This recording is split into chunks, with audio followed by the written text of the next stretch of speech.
Well, last time getting started in the book of Philemon, I admitted to my first round, I didn't get a whole lot out of it, but I stuck with it and things are beginning to surface. And one of the things that was surfacing was who I'm listening to.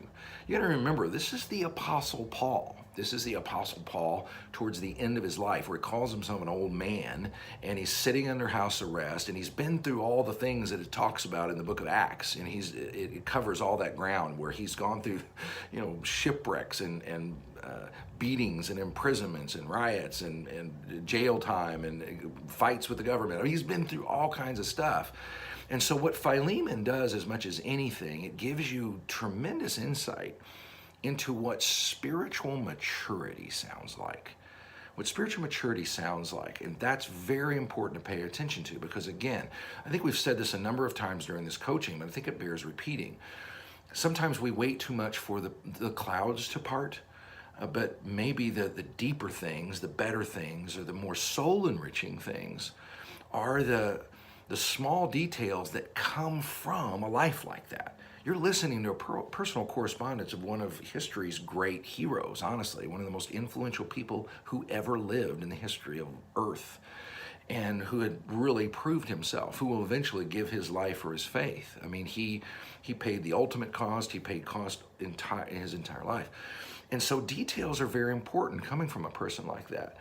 Just listen to how he talks. I mean, how he calls people that he's addressing. It's probably, again, Philemon, his wife and his son, most likely. You're getting insight of the first century church. It is noteworthy that they had a church who met in their house. That all by itself just says churches met.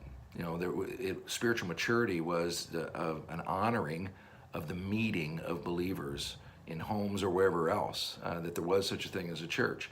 He says, I always thank God as I remember you in my prayers, because I hear about your love for all his people. Paul says that a lot, incidentally. In other words, he prayed a lot, and he prayed a lot for people. He prayed a lot for churches.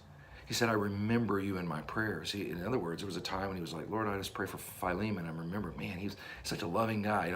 You get a little glimpse into Paul's prayer life. And the fact that he had one is critical, coming from this seasoned, older, mature man. I pray that your partnership with us in the faith may be effective in deepening your understanding of every good thing we share in Christ, your love. And then I love this line, your love has given me great joy and encouragement because you, brother, have refreshed the hearts of the Lord's people.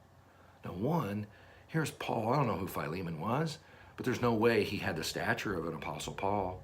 Didn't matter to Paul. He didn't think stature, he thought brother. That's amazing. He said, when I think of you, you've given me strength.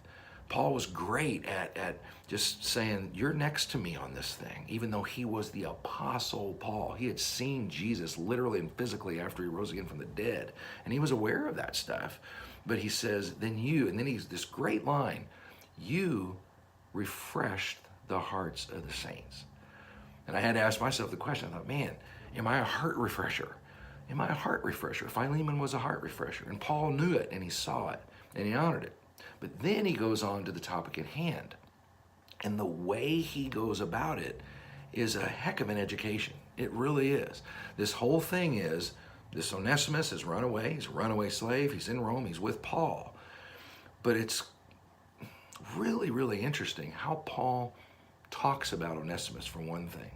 Classic line he says is, I'm sending him who is my very heart back to you. That gives you insight into Paul as well and spiritual maturity and what it really looks like. He had a heart for probably this young guy, runaway slave and everything, him who is my very heart. And he puts himself and he says, hey, by the way, if he's done any wrong, charge it to me. If he owes you money, charge it to me. He has a depth of love for this guy Onesimus. He has a depth of love for Philemon.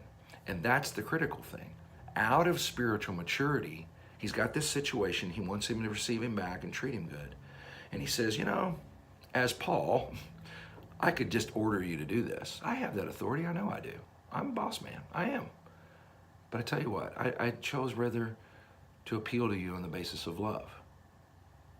That's how spiritual maturity sounds. Spiritual maturity is not pounding and beating things into people. It will appeal It knows it has authority. It knows its identity. But it chooses to say, hey, okay, we're going to do this, and I'm going to appeal to you on the basis of love. You're watching spiritual maturity on display. And so with that, just read it, and as you read over and over again, think, okay, do I sound like this? And maybe I don't because I'm not that mature, but it puts a target on the wall that that's what it sounds like, that's what it looks like, and that's how we ought to be in the various situations that we deal with in our lives.